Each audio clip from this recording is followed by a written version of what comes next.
Բարև ձեզ, CVK-ի եթերում զրուցելու ենք Արեգ Քոչինյանի հետ, պարոն Քոչինյան, շնորհակալ եմ, որ եկաք։ Պարոն Քոչինյան,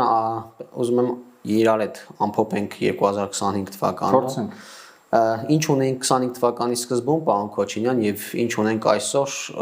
ինչ նախադրյալներ կան 26 թվականի համար։ Լավ հարց է, գիտեք, որովհետեւ մարդիկ լավ բաների շատ արագ են սովորում եւ մոռանում են շատ հաճախ, թե իրականում կարճաժամկետ կտրվածք առաջ ինչեր տեղի ունենում էլի։ Ես ուզում եմ հիշեցնել, որ 25 թվականի սկզբին մենք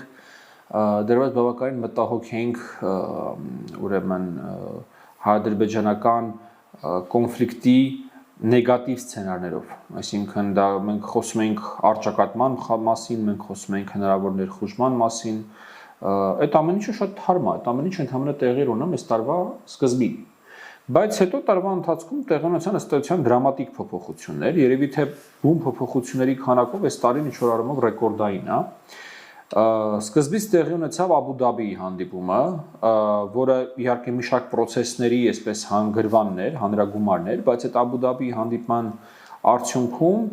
Հայաստանն ու Ադրբեջանը իրենց տարաձայնություններից գրեթե բոլորը բացառությամբ մեկի բերեցին մեկ ընդհանուր դաշտ եւ մեկ ուղղությամբ սկսեցին նայել։ Մեկը բացի ո՞րն է։ Մեկը բացառությունը կոմունիկացիաներն են, որի համար հետո կազմակերպվեց Վաշինգտոնը։ Եվ երկրորդ նմանատիպ միջոցառումը դա Վաշինգտոնի ուրեմն հռչակագիրն էր, որտեղ այդ վերջին մնացած թեման ըստ էության նորից բերվեց այդ մեկ ընդհանուր դաշտ։ Այս երկու իրադարձությունները միասին վերցրած ոչ միայն փոխեցին հայ-ադրբեջանական հարաբերությունների բովանդակությունը, դրանք փոխեցին նաև Հարավային Կովկասի բազային կարգավորումները, եթե կուզեք, հա, որովհետև հայ-ադրբեջանական կոնֆլիկտը Հարավային Կովկասի բազային կարգավորում էր։ Այսինքն ամեն ինչը ով ինչ հաշվում էր Հարավային Կովկասում, այդ հաշվողը լիներ Արևմուտքում, Ռուսաստանում, Թուրքիայում, Իրանում, կապ չունի որտեղ, հա, միջազգային ֆինանսական կազմակերպություններում։ Բոլորի հաշվարկի այն բազային ոնց որ բաղադրիչներից մեկը էր, որ կա հայ-ադրբեջանական կոնֆլիկտ, այս սահմանափակած տեղով ոչ մի չի կարող անցնի։ Բայց հիմա սա սկսում է փոխվել։ Հիմա օրինակ մենք տեսնում ենք, որ Ադրբեջանում եւ Հայաստանում խոսում են Ղազախ-Իջևան երկաթգծային կապի վերականգնման մասին։ Մենք տեսնում ենք, որ TRIP-ի շուրջ հայ-ամերիկյան բանակցությունները մուտք են գործել իրանց ամենաակտիվ վերջին փուլ եւ մոտ ապագայում մենք ամենայն հավանականությամբ կտեսնենք դրանց արդյունքները։ Սա նույնիսկ եմ ուզում կգնել դրամատիկ փոփոխությունների ժամանակահատված էր։ Պարոն Քոչինյան, խոսեցիք TRIP-ի մասին, ուզում եմ առաջ անցնելով խոսենք նաև GD Vance-ի հնարավոր այցի մասին, այդպիսի խոսակցություններ կան։ Արդյոք հնարավոր է, որ GD Vance-ը կա իրոք եւ ինչի համար պետք է կա։ Իհարկե հնարավոր է, ինչի պետք է դա հնարավոր չլինի, հատկապես հայ-ամերիկյան հարաբերությունների զարգացման համատեքստում եւ Միացյալ Նահանգների համար այս կարևորագույն պրոյեկտի իմպլեմենտացման համատեքստում։ Այսպես ժամանակագրորեն այն խոսակցները, որոնք մենք լսում ենք համադրելով հողի վրա տեղի ունեցող իրադարձությունների հետ, կանխատեսում եմ, որ դա կարող է կապված լինել TRIP-ի հիմնարկեքի հետ։ Հիմնարկեք հենց դա է, պարոն Քոչինյան,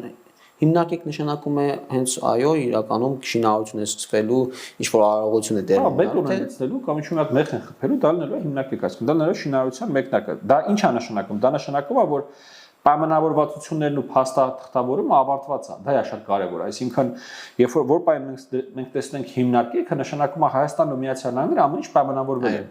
Ես չեմ կարող ասեմ ամեն ինչ կլինի հրապարակային, հուսով եմ որ կլինի ամեն ինչ հրապարակային, չեմ կարող ասեմ կլինի հրապարակային թե ոչ, բայց ինքը հիմնարկեքը լինելու է նշանային իրադարձությունը, որ պլանավորումից մեզ տեղափոխելու է այլևս իմպլեմենտացում, այսինքն կառուցում այդ պրոյեկտի ու դա շատ կարևոր է լինելու ոչ միայն բուն կոմունիկացիաների համատեքստում, այլ նաև ավելի ընդհանուր հայ-ադրբեջանական կարգավորման համատեքստում։ Օրինակ ես չեմ բացառի, որ եթե TRIP-ի հիմնարկեքը լինի, օրինակ համար, որտեղ խոսում եմ փետրվարի այցի մասին, եթե փետրվարին լինի TRIP-ի հիմնարկեքը, ես չեմ բացառում, որ դա որոշակի շղթա առաջացնի իրադարձությունների, որոնք կարող են բերել նրան, որ հայ-ադրբեջանական խաղաղության համաձայնագիրը ստորագրվի մինչև ընտրություններ։ Այն հաշվարկով, որ ընտրություններից հետո տեղի կունենա այդ ստորագրված համաձայնագրի ռատիֆիկացիան, խորհրդարանական վավերացումը։ Բայց պարոն Քոչինյան, Ադրբեջանը պահանջ ունի դրա համար, ասում է համանadrությունը փոխեք նոր։ Շատ լավ։ Դա էլ կարա լինի բանից հետո, այսինքն կարա լինի պահանջի մասին չենք խոսում, խոսում ենք ազգային ժողովի ընտրությունների մասին, եւ խոսում ենք նրա մասին, որ այսպես թե այնպես մենք տեսնում ենք, որ Սահմանադրական հանձնաժողովը էականորեն ակտիվացրել է իր աշխատանքները եւ մեր գործընկերոջ Դանիելի հետ երբ որ խոսում ենք, ասում են, որ սենց տեմպով երբևիցե այս աշխատանքը չի գնացի, ինչը նշանակում է, որ տեսանելի ապագա մենք նաեւ կունենանք նոր տեքստը։ Իդեպ ուզում եմ հիշեցնել, որ վարչապետը հայտարարել էր, որ կուսակցությունը իր գնալու է ընտրություններին արդեն իսկ հրապարակված տեքստով, այսինքն հունիսի ընտրություններին մենք պետք է իմանանք դրանք ինչ սահմանադրություններ առաջարկում։ Այո։ Ինչը բերում է մեկ այլ բանի, որ կարող լինի եւ ընտրություններ եւ ռեֆերենդում ու դրանից հետո լինի վավերացումը, այսինքն երբ որ մենք տարանջատում ենք ստորագրում ու վավերացում գործիքները միմյանցից, դա որոշակի կոմբինացված լուծման հնարավորություն է ստեղծում, ես կարծում եմ։ Պարոն Քոչինյան, տարածաշրջանում կան նաեւ Թուրքիան, Ռուսաստանը եւ Իրանը։ Թուրքիայի հետ հարաբերություններին անդրադառնանք, որովհետև կարծեք առաջընթաց կա այստեղ եւս խոսքեր գնում Ալիջան, Մարգարա անցակետի շուրջ տեղ ունեցող զարգացումների մասով Ալիջանում ինչ-որ աշխատանքներ են կատարվում, հնարավոր է որ սահմանը բացվի եւ նաեւ խոսում էին անակնկալ ինչ-որ առաջընթացի մասին, հավանաբար պայմանավորվածություններից անդին ինչ-որ բան է տեղ ունենալու։ Այդ անակնկալներ բաներ չգիտեմ, թող անակնկալներ մատուցումներ դրա մասին խոսան։ Ես 3 բան կարձանագրեմ։ Մեկը դա թուրքական ավիաուղիների մուտքն է Հայաստանի Հանրապետություն, դուք գիտեք, որ Հայաստանը արդեն իսկ է իրականում એક թուրքական ավիաուղի, դա Pegasus-ն է, որը բյուջետային ավիաընկերություն է, եւ եթե իրադարձությունները զարգանան այնպես որ ինչպես որ հայտարարում են, ապա եկող տարի մենք պետք է տեսնենք նաեւ թուրքական ավիաընկերությունների մուտքը Հայաստան, ինչը իրականում բավականին կարևոր է դարձնում Հայաստանի համար, թուրքական ավիաընկերությունները աշխարհի լավագույն ավիաընկերություններից մեկն է եւ Ստամբուլը աշխարհի ամենակապված քաղաքներից մեկն է ու կանխատեսելիորեն գնեչիցում կարող է տեղ ունենալ գրեթե բոլոր ուղղություններով նաև իրենց մրցակիցների կողմից, այսինքն եվրոպական, Քաթար եւ մնացած ավիաընկերությունները, որոնք սպասարկում են այս պայծությամբ մեզ, իրենք էլ կարող են պետք է որ գնեչիցում անեն մրցակցությունից ելնելով։ Դա դրական իրադարձություն է։ Երկրորդ ուրեմն էլեմենտը դա հայ-թուրքական սահմանի բացումն է երրորդ երկրների քաղաքացիների եւ դիվանագիտական անձնագրեր կրողների համար, սա մի բան է, որը որ մենք Թուրքիայի հետ բավական վաղուց ենք պայմանավորվել։ Ես եթե ճիշտ եմ հիշում, հələ անցած տարվա հունիսին դա պետքա տեղի ուներ, ուղղակի արդեն ամոթել է այն իրավիճակը, որ Թուրքիան մեր հետ մի բան է պայմանավորվել եւ ըստ էության չի կարողանում դա իրականացնել Ադրբեջանի կամ չի ուզում չի կարողանում դա իրականացնել Ադրբեջանի ճնշումների կամ հորդորանքների ներքո, որովհետեւ ես անկեղծ ասեմ, դուք գիտեք, ես պարբերաբար մասնակցում եմ թե հայ-ադրբեջանական, թե հայ-թուրքական փորձագիտական քննարկումների, երկխոսությունների, Հայաստանի եւ Թուրքիայի մեջ որևէ տարաձայնություն որևէ հարցով չկա։ Իսկն բան էլ չկա հետները քննարկելու այս թե ինչու չի լինի, թե ինչու չի, ինչ անենք որ լինի, ինչ անենք որ լինի, ոչ մի բան չկա ելևս, հասկանում եք, ու դա ճիշտ ասած իրանց է շատ անհարմար իրավիճակի մեջ դնում պարբերաբար։ Եվ այդ քայլը, որ իրանք խոսում են, եւ այդ քայլի ժամանակն է վաղուց անցել, մի բան էլ ավելի ժամանակն է վաղուց անցել։ Պարոն Քոչինյան, տեսնում ենք, որ Ադրբեջանի տարածքով բեռներ են գալիս Հայաստան, Ռուսաստանից, Ղազախստանից, հենց ադրբեջանական արդեն բենզին եկավ, եւ եթե չլինի Թուրքիայի հետ սահման կոնե բաց սահման նկատի ունեմ բեռների կոնե առումով, այդ միջին միջանցքը, այդ ընդհանրապես առևտրաշրջանառությունը տեղի չի ունենա։ Թուրքիան շահագրգռված չի, որ ինքը եւ ես հիշում եմ թուրքական կողմի հայտարարությունը, որ առանց մեզ միջին միջանցք գոյություն ունենալ չի կարող եւ այն Գիտեք ով այս թվում նաև Թուրքիայում հարց առաջանում Ադրբեջանին, ասում են, լավ դուք մեզ ասում եք սահմանը մի բացեք, դուք ըստ էության բացում եք ապրանքաշրջանառություն եք սկսում, մեզ ասում եք մի արեք, դա էլ է իհարկե երկիծական ինչ-որ չափով իրավիճակ, բայց այստեղ մեծ ավելի կարևոր թեմա կա քննարկելու։ Տեսեք, Հայաստանի եւ Ադրբեջանի մեջ ըստ էության նոր խոսակցություն է սկսվել, դա տնտեսական որոշակի փոխհարաբերությունների խոսակցությունն է, ինչպես դուք նշեցիք, հա, բեռներ են սկսել գալ, բենզին են սկսել գնել եւ այլն։ Սրան զուգահեռ մենք ունենք ինչ իրավիճակ, որ կա 3 բանակցային բովանդակության իմաստով բանակցային թրեք, դելիմիտացիա, դեմարկացիայի թրեք, կոմունիկացիաների ապաշրջափակման թրեք եւ խաղաղության պայմանագրի թրեք։ Հիշում եք, այս 3 բովանդակային խոսակցությունները կային Հայաստանի եւ Ադրբեջանի մեջ։ Ես կարծում եմ, որ նաեւ ժամանակն է ինստիտուցիոնալ առումով ձևավորել 4-րդ թրեքը, տնտեսական փոխգործակցության, տնտեսական ինտերակցիաների մասին խոսակցությունը։ Ես չգիտեմ սա որ նախարարությունները պետք է լինեն, դա գնանա թե էկոնոմիկայի նախարարությունն է, թե փոխվարչապետի մակարդակով, այդ փոխվարչապետի մակարդակով էլ ես երկրում ինչ լինում է դնում են փոխվարչապետ ներգրավի վրա։ Իսկ փոխվարչապետի ներգրավի։ Դե գոնե տենց անեն, որտեղ տենց ոնց որ առավոտ այդ մարդը եվրոպական ինտեգրացիա անում, երեկոյան եվրասիական ինտեգրացիան անում,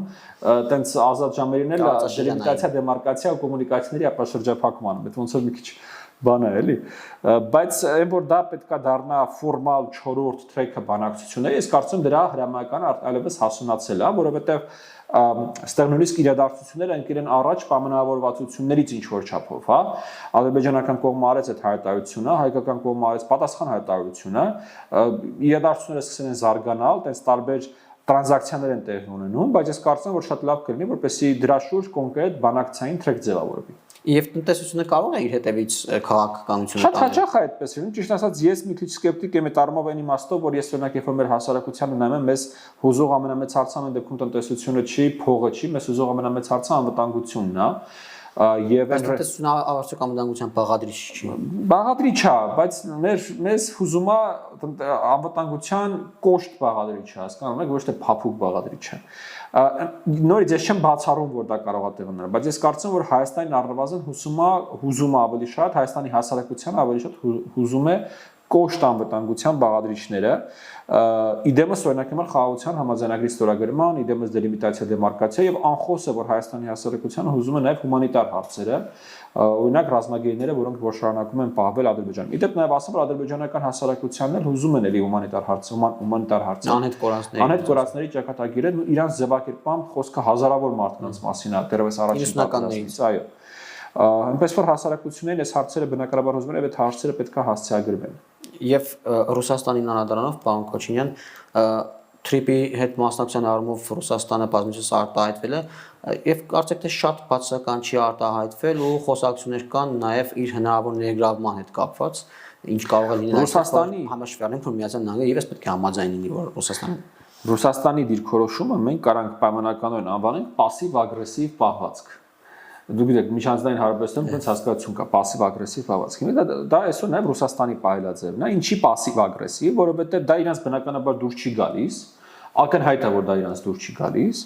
եւ չի կարող դա իրանց դուր գալ, բայց միևնույն ժամանակ, քանի որ այստեղ ամերիկացիներ են ներգրավված եւ դա Թրամփի ադմինիստրացիան է, որի հետ ռուսական կողմը հույս ունի որոշակի պայմանավորվածության գալ իրենց համար հիմնական հարցում, Ուկրաինայի հարցում, իրենք որոշակի пассивություն են այստեղ ցուցաբերում, շատ չեն փորձում երևալ, նեգատիվ ուրեմն սերմանել, որտեղ դա կարող է որոշակի ազդեցություն ունենալ ադմինիստրացիայի ուրեմն վերաբերմունքի վրա Ռուսաստանի նկատմամբ եւ իրենց համար հիմնական հարցում, Ուկրաինայի հարցում։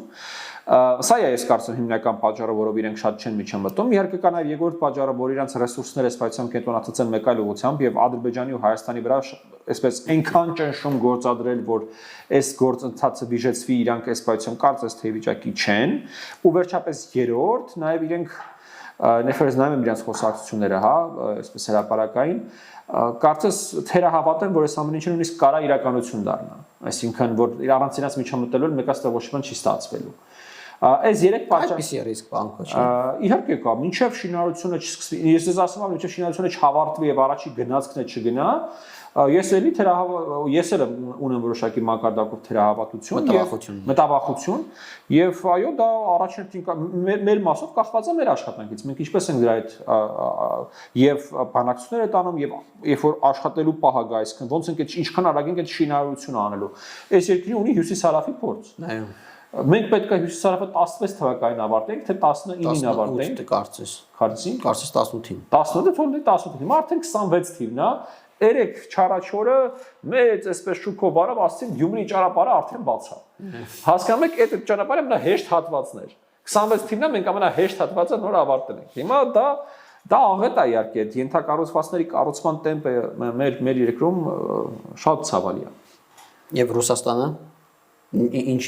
Ուկրաինայով եթե հարցը ավարտվի, Ուկրաինայում պատերազմը ավարտվի։ Դե եթե Ուկրաինայում հարցը ավարտվի, մեր խնդիրը մենակ թրիփը չի լինելու, ասենց ասեմ։ Արդեն Ռուսաստանը կվերադառնա տարածաշրջան։ Նու ինչ որ ժամանակ դա բնականաբար կտևի, բայց այն օպերատիվ ազատությունը, որը Հայաստանը վերջին տարիներին ուներ, որը որ ինչ որ չափով փորձել է իրացնել, էականորեն կհեղանա։ Իսկ Թրամփի ադմինիստրացիան այդ դեպքում չի կարողանա իր նախագծերը առաջ տանել, հաշվի առնելով, որ ինքը հետաքրքիր է։ Դրա համար ասի մենակ թրիփը չի լինելու մեր խնդիրը, որովհետև թրիփը հələ գոնե Միացյալ Նահանգների որոշակի մասնակցություն կա։ Այլ ինչ խնդիրներ են առաջանում։ Արտաքին քաղաքականության դիվերսիֆիկացիայի օրակարգը, որ մենք փորձում ենք առաջ տանել եւ մեր կախվածությունները նվազեցնենք Ռուսաստանից, բնականաբար Ռուսաստանի համար լինելու է բավականին խնդրահարույց քաղաքականություն եւ իրենք անելու են ամեն ինչ, որպեսզի մեր կախվածությունների բազմազանեցումը եւ մեր կախվածությունների նվազեցումը իրենցից կասեցնեն, կանգնեցնեն եւ եթե մի քայլ առաջ գնանք, դա որում հələ լավ տարբերակն է։ Վատ տարբերակը այն է, որ իրենք փորձել են անեն ամեն ինչ, որպեսզի Հայաստանում լինի իշխանափոխություն։ Ընտրություններին հունիսին ոչ միայն եւ հունիսին մենք երկիր ենք, որը հոկտեմբերի 27-ը տեսել, ես ուզում եմ հիշեցնել։ Հունիսի ընտրություններին գալով պարոն Քոչինյան Հայաստանը խնդրել է Եվրոմիությանը աջակցել հիբրիդային պատերազմի դեմ, աջակցել ընտրություններին, կեղծիքների եւ այլ երրորդ երկրների ներգրավվածությունների դեմ, ինչը Հայաստանում նաեւ քննարկումներ առաջացրել, որ այդ ճանապարհով էլ Եվրոմիությունն են ազդեցություն ունենում մեր ընտրությունների վրա։ Ով որ այտենց քննարկումների է մասնակցում կամ հիմի որ ասել են Արեգ Քոչյանը վիրավորում է մարդկանց, լավ չեն վիրավորում մարդկանց, բայց չի կարելի նման տկարամիտ հայտարարություն անել։ Ընդ որում այդ անողը կամ տկարամիտ հայտարարություն կամ դիտավորությամբ մարդկանց փորձում է շփոթմունքի մեջ գցել, որովհետև այն ինչ որ Հայաստանն ու Եվրոպական միությունն իրար հետ պայմանավորվել են,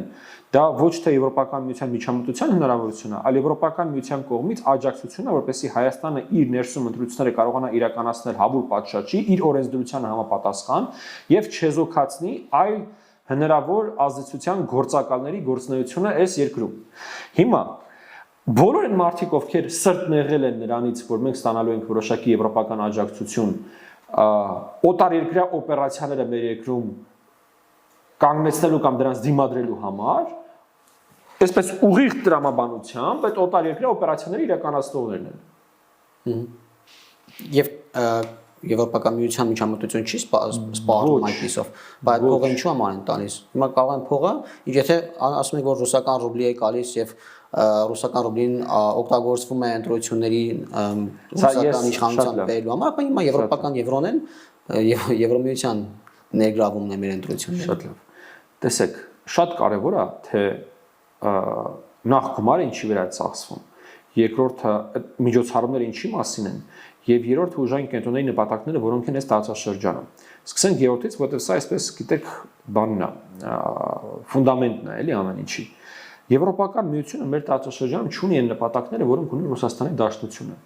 Ունի շատ պատճառներով, եւ պատմական, եւ աշխարհագրական, եւ տնտեսական, եւ այլն, որոնք են Ռուսաստանի Դաշնության նպատակները մեր տարածաշրջանում։ Դա կայսերապաշտական նպատակներ են, դա պոստկոլոնիալ, իսկ նույնիսկ հենց կոլոնիալ, այսինքն գաղութային նպատակներ են։ Ռուսաստանը մեծ տարածաշրջանը տեսնում է որպես իրանց կայսրության մի մաս, որը ինչպես իրենք են արտահայտվում, որը ինչպես իրենք են արտահայտվում, մի հատ աղետի պատճառով քանդվել է իրանց կայսրությունը, այդ կայսրության մի մասը իրանցից անկախացել է, եւ հիմա իրանք ուզում են մի տարբերակով այդ բոլոր գաղութները իրանց նախկին լինեն մենակ իրանց հետ, լինեն իրանց հետ տնտեսական ինտեգրացիայի մեջ, իրանք որոշեն այդ գաղութներում ամեն ինչ եւ ավելի մյուս տարբերակով ուղղակի վերադառնում իրենց կայսրության կազմ։ Սա է ռուսական պետության ծրագրանպատակային դաշտը մեր տարածաշրջանի եւ մեր պետության հետ կապած։ Եվ եթե մարդը դա չի հասկանում, ես ցավում եմ այդ մարդու համար, որ ինքը դա չի հասկանում։ Ռուսաստանի երկարաժամկետ նպատակները անհամատեղելի են այս պետության երկարաժամկետ նպատակների հետ, որտեղ այդ նպատակներից մի մասը այն է, որ տարածաշրջանում լինի կոնֆլիկտ, որպես իրանց ազդեցությունը չնվազի, չտկարանա, եւ երկրորդ նպատակը ուղղակի ամեն ինչը կուլ տալն է։ Այս երկուսից մեկն է, այսինքն այստեղ կամ պետք է լինի կոնֆլիկտ, կամ պետք է լինի Ռուսաստան։ Այլ նպատակ Ռուսաստանը երկարաժամկետ մեր հետ կապված չունի։ Եվրոմիության նպատակն է, իսկ Եվրոպական Ռուսաստանի տարածաշրջանից հեռացնելն է, եւ ով պետք է լրացնի այդ բացը, կամ իրենք պետք է անձամբ լինեն, կամ Թուրքիայի միջոցով։ Հիմա Թուրքիա թե Ռուսաստան։ Նախ գլուխը պատով է տալի այդպես բան ասողը։ Նույն ձևով ասում են թե Միացյալ Նահանգները թե տարածաշրջան կա Թուրքիա է գալու։ Տեսակ ոնց եկավ ուղիղ։ Եկավ Թրիպը ինքը արեց։ Բայց եթե Թուրքիա վերանում, ինչի ինքը եկավ։ Ինչա Վենսը գալի, ոչ թե Թուրքիայի փոխնախագահը։ Ինչա Եվրոպական միությունը Հայաստանի հետ իր հարաբերությունները բերում հասցնու հնարավոր առավելագույն մակարդակին։ Սրանից մի քայլ ավել էլ չեն կարող գնանք, որտեղ ԵԱՏՄ անդամ ենք։ Սրանից մի քայլ ավել ըստ ուրության այլևս խորը համապարփակ առևտրի շրջանակային համաձայնագիրն է, այսինքն մաքսիմալ միությունը այլևս Եվրոպական միության հետ։ Հաջորդ քայլը ըստ ուրության դա է, այս փաստաթղթաշրջանառության մեջ։ Իհարկե մենք էլ պետք է իմպլեմենտացնենք այն ամեն ինչին շո պայմանավորվել ենք, բայց փաստաթղթային առումով սա այլևս վերջն է, սրանից այն կողմ այլևս ինտեգրացիան է Եվրոպական միության հետ։ Բայց ինչ Թուրքիայի մասին է խոսքը։ Հասկանում եք, դա ընդհանրապես Հայաստանում ու Թուրքիայի մասին բոլոր խոսակցությունները, որոնց ես ականատես եմ լինում քաղաքական դաշտում, դրանք քաղ տեխնոլոգիաներ են։ Մարդկանց միայն ու միայն փորձում են վախեցնել Թուրքիա, բայց արևմուտքի հետ մի եղեք Թուրքերը կգան, ամերիկացիների հետ մի եղեք Թուրքերը կգան, եվրոպացիների հետ մի եղեք Թուրքերը, ռուսները գնան Թուրքերը կգան։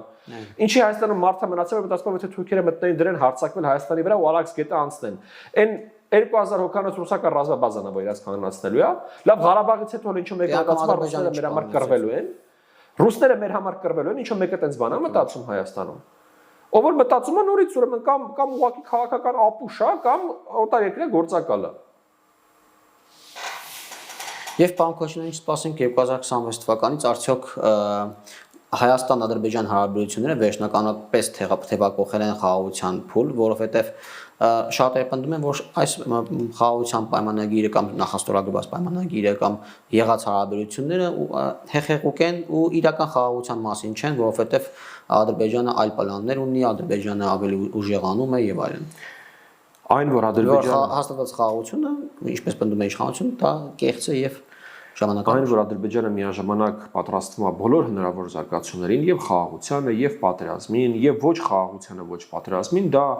ակնհայտ է եւ դա օրինաչափ է։ Ցանկացած պետություն միաժամանակ պետք է պատրաստի բոլոր հնարավոր սցենարներին եւ ընդհանրապես պետությունը նրա մասին է, որ ինքը պետք է պատրաստվի հնարավոր ամենավատ տարբերակին։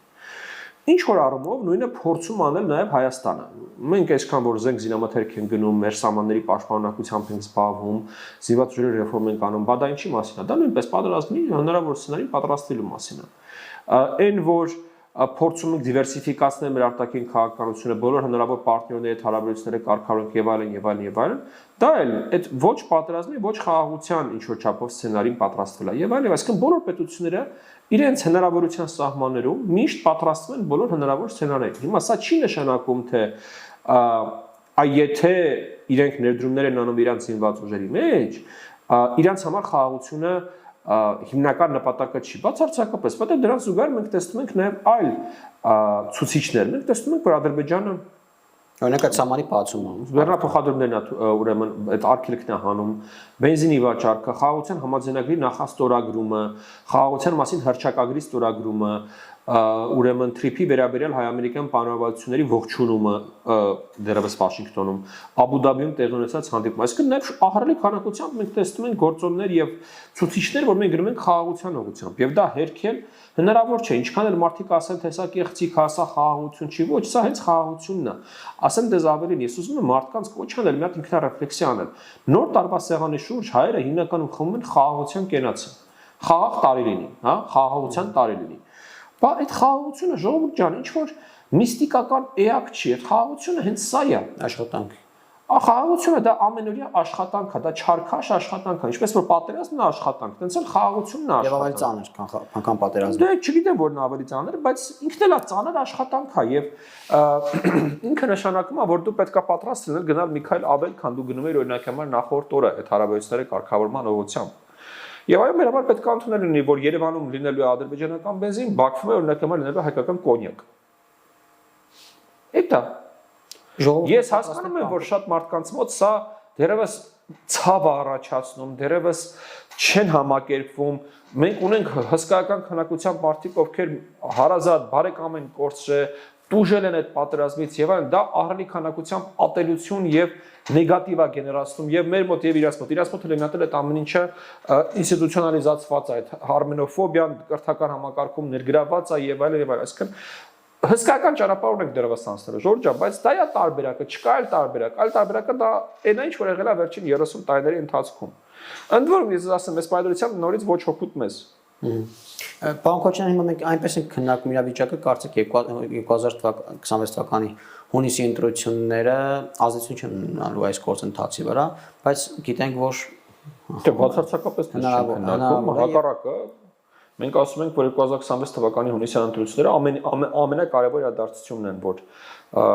ոչ միայն Հայաստանի համար, այլև Հարավային Կովկասի համար ունենալու են վճռորոշ նշանակություն, որտեղ այդ ընտրություններից հետո մոտավորապես 5 տարի Հարավային Կովկասում ընտրություններ չկան նախատեսված եւ որոշակի ստաբիլիզացիա գալու ու ուղղություններ մշակելու, հա, ռազմավարություններ մշակելու հնարավորություն է լինելու եւ ռազմավարական ընտրանք անելու հնարավորություն ունենալու։ Այսինքն Հայաստանում հունիսին իշխանության եկած ուժը կարողանալու է ըստեյության որոշել։ Մենք գնում ենք, շարունակում ենք ճանապարհը խաղաղության ուղղությամբ եւ հասնում ենք այդ խաղաղության։ Իդեպ ես ասեմ, որ հնարավոր է 26 թվականին խաղաղության հասնել։ Հնարավոր է ստորագրել, վավերացնել խաղաղության պայմանագիրը Հայաստանի եւ Ադրբեջանի միջեւ ու հասնել հայ-թուրքական կարգավորման։ Դա հնարավոր է։ Հիմա Հայաստանի հասարակությունից է կախվածնելու։ Իրանք ընտրել են այն ուժերին, որոնք որ այդ խաղաղության օրակարգի ջատագովներն են, թե ընտրել են այլ ուժերի։ Բան Քոչյան մի քիչ ավելի անկեղծ խոսելու դեպքում քաղաքացիական պայմանագիրն է, որ խոսում է խաղաղության պայմանագրի ստորագրման մասին եւ նկատելով այն ուժերից, որոնք հնարավորություն ունեն, չգիտեմ, շեմը հաղթահարելու կոնե։ Հիմա եւ մյուս շեմը հաղթահարող ուժերը խոսում են խաղաղության մասին, բայց իրական խաղաղության մասին, արժանապատիվ խաղաղության մասին ես ուզում եմ իմանալ, հիմա քննարկենք, արդյոք հնարավորություն ունեն այդ ուժերը ընտրվելու, միավորվելով ընտրվելու դեպքում այս գործընթացները հետ շրջել։ Ես ձեր հարցին կպատասխանեմ իմ նախադասությամբ, ես մարդկանց կոչ կանեմ ուշադրություն չդարձնել բայց բառից արած հայտարարություններ, այլ որ մարդիկ ասում են մենք համաձայն ենք խաղաղությանը լավ բան է, հետո մատ ասում են բայց արժանապատիվ խաղաղություն։ Այդ բայցից հետո տրված ուրեմն հատվածին ուշադրություն դարձրեք Ինչեւ է այդքան էական ինչ են ասում։ Իդեպ նաև ասեմ, որ այդ ամբողջ խոսույթը Հայաստանում որ կա այդ արժանապատվության եւ խաղաղության միջև երկընտրանքի դա սուտ է, դա կեղծիք է, այդպես բան չկա Հայաստանում չեն ընտրում բանի խաղաղության եւ արժանապատվության միջև։ Եթե կուզեք շատ